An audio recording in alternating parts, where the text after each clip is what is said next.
There are 4 other factors that can affect the validity and fairness of an assessment. So every good assessment should address these as well. Good assessments should be standardized. That is, the process for administering and responding to the assessment should be consistent across participants. Unstandardized assessments are not only unfair, but they hinder your ability to accurately measure what you are trying to measure, because now the assessment scores aren't just driven by the underlying construct, they're also affected by the lack of standardization. Good assessments should also be objective.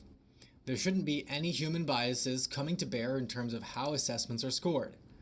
We ensure the drive is both standardized and objective by giving the same question to all participants and using automated algorithms to score the assessments the same way, without human bias, every time.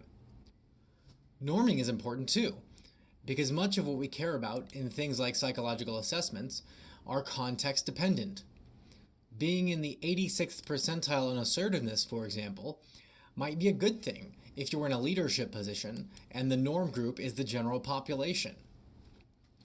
Now, that same 86th percentile might actually be a bad thing if you're applying for a customer service role and the norm group is top-level executives. The drive has stable general population norms with thousands of participants.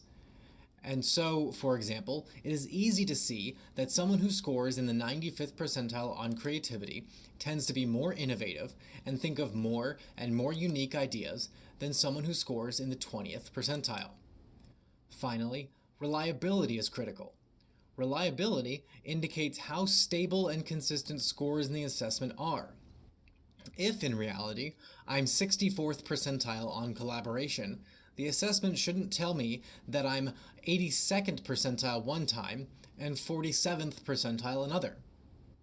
In the next few slides, we'll touch on evidence for both the reliability and the validity of the drive.